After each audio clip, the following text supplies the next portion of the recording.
Welcome to Solanki education digital. ચાલો આજે આપણે શીખીશું ધોરણ 5 ગણિત ગમ્મત સ્વાધ્યાય પોથી પાઠ છે તું મારો ગુણક હું તારો અવયવ. 8 નીચે આપેલી સંખ્યાઓના પ્રથમ 3 સામાન્ય અવયવી જણાવો. ઉદાહરણ આપ્યા છે 3 અને 4. તો 3 ના અવયવી 3 નો ઘડિયો જ આપણે લખવાનો, 3 વડે ભગાતા હોય તે સંખ્યા.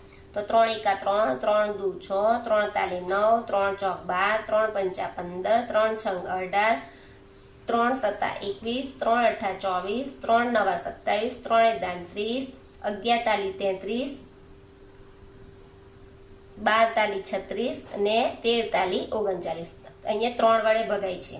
4 ના અવયવી 4 દુ 8, 4 એકુ 4, 4 દુ 8, 4 તાલી 12, 4 ચોક 16, 4 પંચા 20, 4 છંગ 24, 4 સત્તા 28, 4 અઠા 32, 4 નવા 36 ને 4 દાન 40. આવી રીતે ભગાય છે. તો હવે અહીંયા સામાન્ય અવયવ એટલે બંનેમાં સરખા હોય છે. તો અહીંયા 12 છે, પછી અહીંયા બંનેમાં 24 આવે છે, અહીંયા 36 આવે છે. એટલે સામાન્ય અવયવ કયા આવશે? 12, 24 અને 36. પહેલો દાખલો 2 અને 6 ના. તો અહીંયા લખીશું 2 ના અવયવી.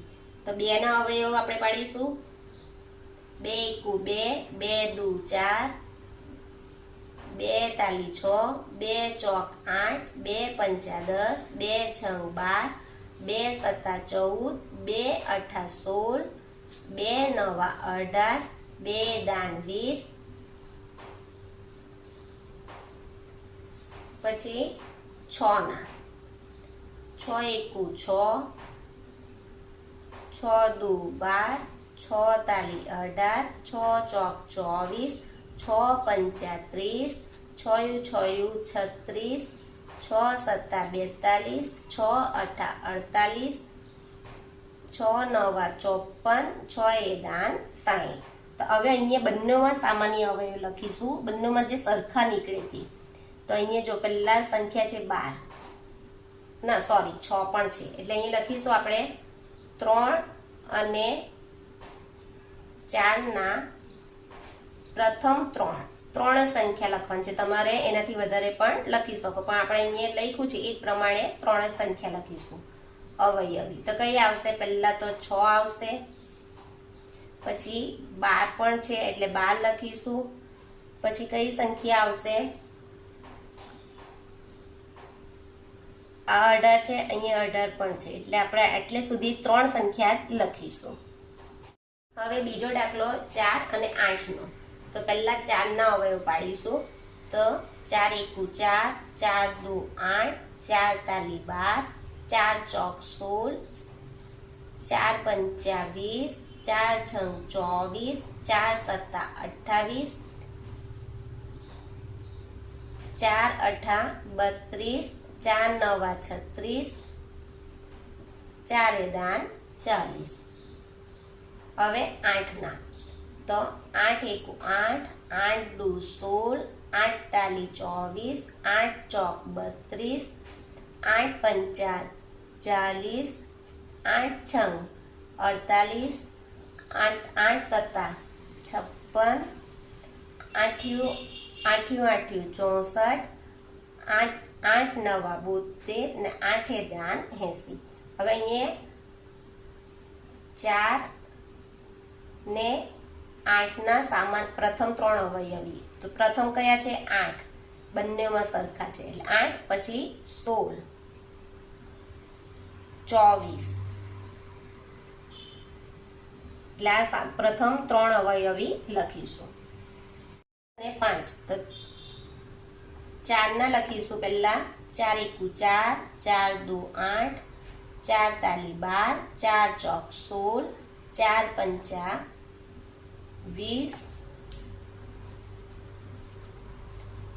4 પંચા 20, 4 છંગ 24, 4 સત્તા 28, 4 અઠા 32, 4 નવા 36, 4 દાન 40.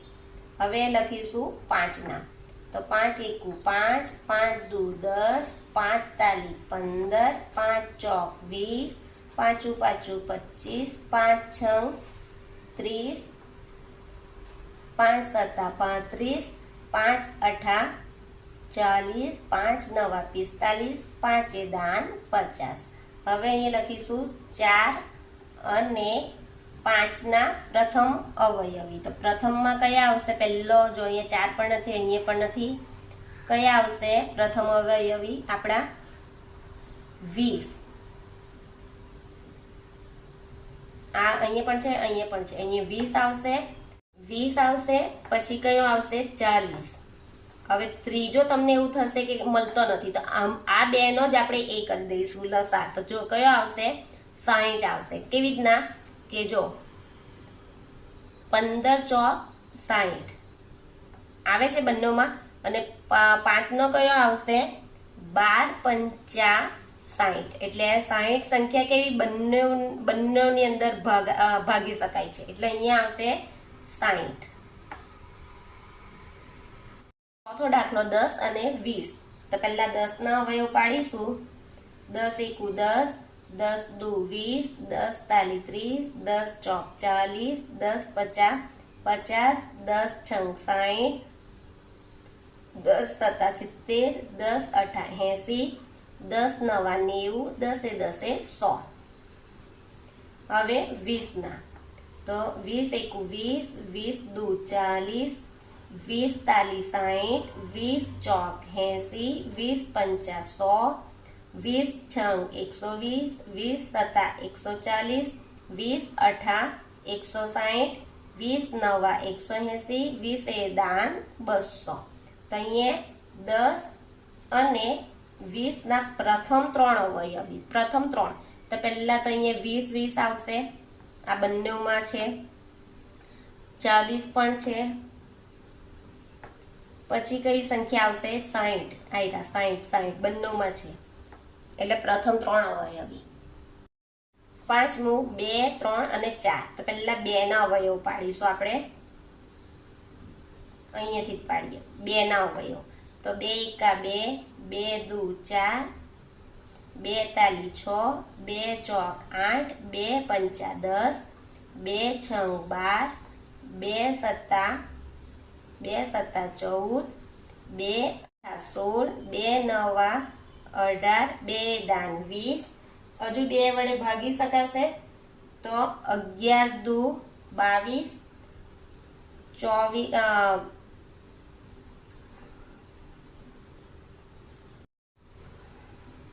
11 દુ 22, 12 દુ 24, 13 દુ 26, 13 દુ 26,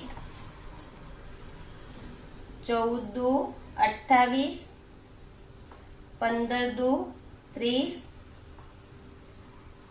16 દુ 32, 17 દુ 34, 18 દુ 36. આ 3 ના અવયવ પાડીએ. તો 3 ના અવયવ પણ 3 એકા 3, 3 દુ 6, 3 તાલી 9, 3 ચોક 12, 3 પંચા 15, 3 છંગ 18, 3 સત્તા 21, 3 સત્તા 21, 3 અઠા 24, 3 નવા 27, 3 દાન 30. અહીંયા પણ હજુ બનશે 11 તાલી 33, 12 તાલી 36. આટલા બનશે. હવે 4 ના લઈએ. તો 4 એકુ 4, 4 દુ 8, 4 તાલી 12, 4 ચોક 16, 4 પંચા 20, 4 છંગ 24, 4 સત્તા 28, 4 સત્તા 28, 4 અઠા 32, 4 નવા 36, 4 દાન 40. આવ્યા. હવે અહીં લખીશું આપણે કોના? 2 3 4 ના પ્રથમ 3 અવયવી કયા આવશે? જુઓ કે કયા કયા અવયવ આવે છે. પહેલા આપણે આવે છે બંનેમાં સરખા 12. અહીંયા પણ 12 છે, અહીંયા પણ 12 છે ને અહીંયા પણ 12 છે, તો કયા આવશે? પહેલા 12. પછી આવશે આપણા 24, તો અહીંયા પણ 24 છે, અહીંયા પણ 24 છે ને અહીંયા પણ 24 છે, એટલે અહીંયા આવશે 24. હવે આવશે 36, તો અહીંયા પણ 36 છે, અહીંયા પણ 36 છે ને અહીંયા પણ 36 છે, એટલે આવશે 36.